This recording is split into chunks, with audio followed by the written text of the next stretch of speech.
Someone once said, we'd better pay attention to the future because that's where we're going to spend the rest of our lives. Yet too often those are just words to many people, who end up finding themselves fixed almost entirely on the present.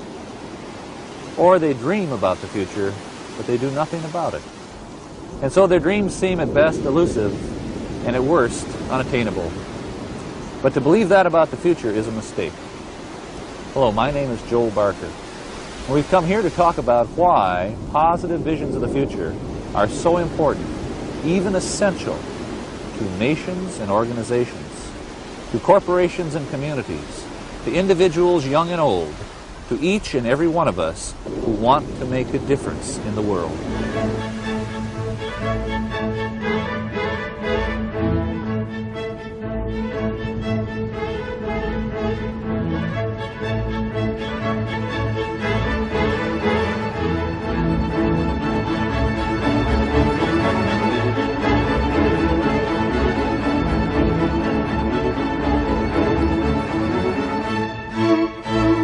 I began my study of the future in 1973, just as the Vietnam War was ending. OPEC had taken control of energy pricing. Watergate was beginning. And inflation was soaring beyond control around the world. For many people, from corporate leaders to the person on Main Street, the problems of the present seemed so overwhelming that it seemed pointless to think about the future.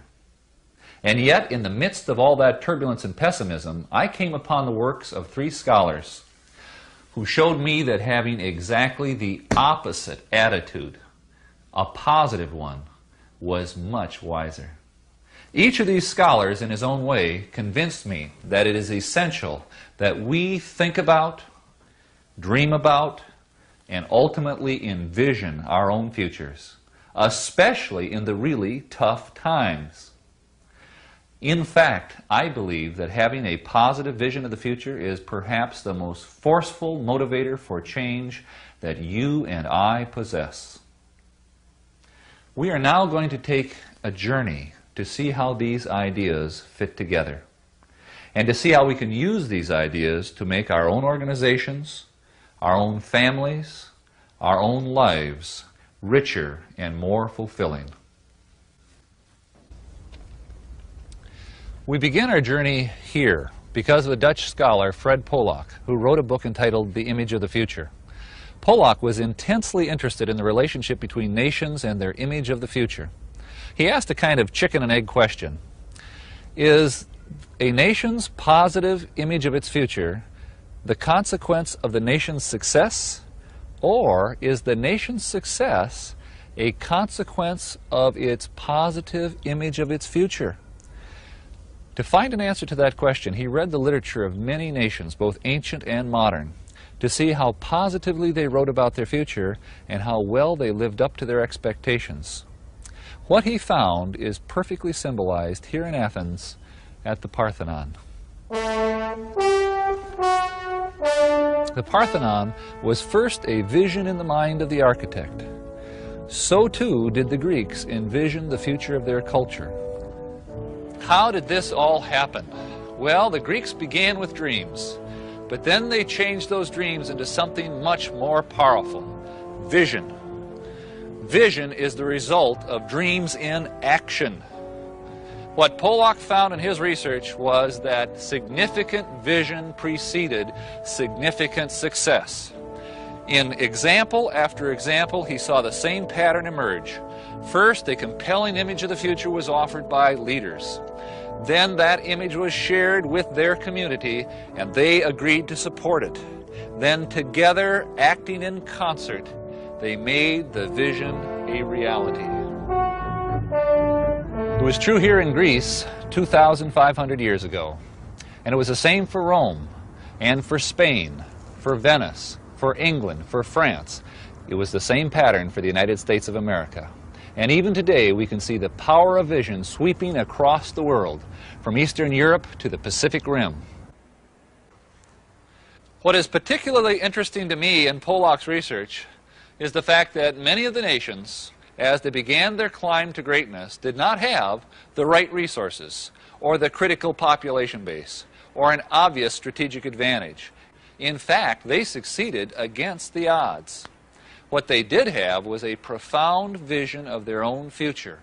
And that is the key ingredient. Not the only one, but the first and most important. Nations with vision are powerfully enabled. Nations without vision are at risk. I used to be a school teacher, and after I read Fred Polak, I realized that what he was saying for nations was equally true for children. Children are profoundly affected by their vision of the future. From my own experience, I'd seen a pattern. My very best students always knew where they were going, what they were going to do with their lives.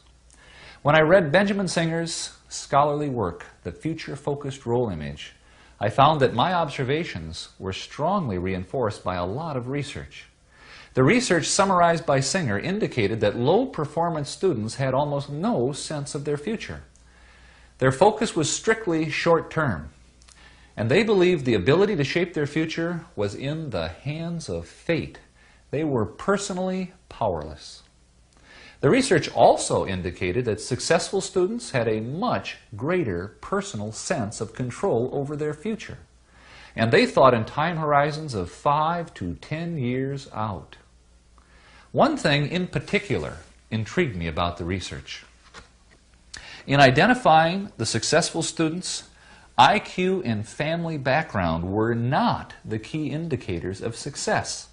Some of the most successful students came from very difficult family and social situations and did not score well on the standard IQ tests. Some of the most unsuccessful students had genius IQs and came from the best of families. So, what was the key differentiator? Vision. What all the successful students shared was a profound and positive vision of their future.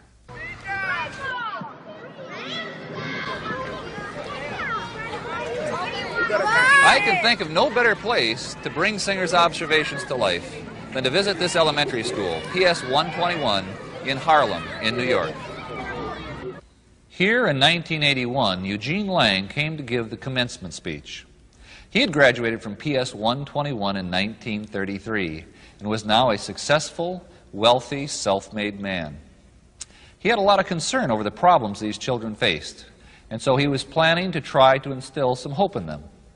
But as he sat on this platform and looked across the faces of those sixth graders and their family and their friends, he realized that words alone would have little meaning. So on the spot, he changed his speech. And the changes in his speech would change the lives of those children forever. He began by making a personal connection to the children by telling them how he had been in Washington, D.C. when Martin Luther King had given his famous "I Have a Dream" speech. Then he said to those sixth graders, "Everyone must have a dream. Your dream is important. It can be your future, and education is the key to that future."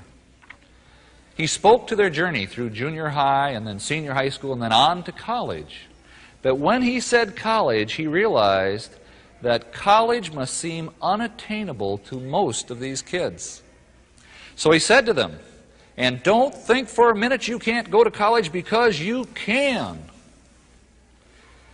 And then, with the family and friends listening, he promised those sixth graders that he personally would provide each and every one of them who graduated from high school a college scholarship.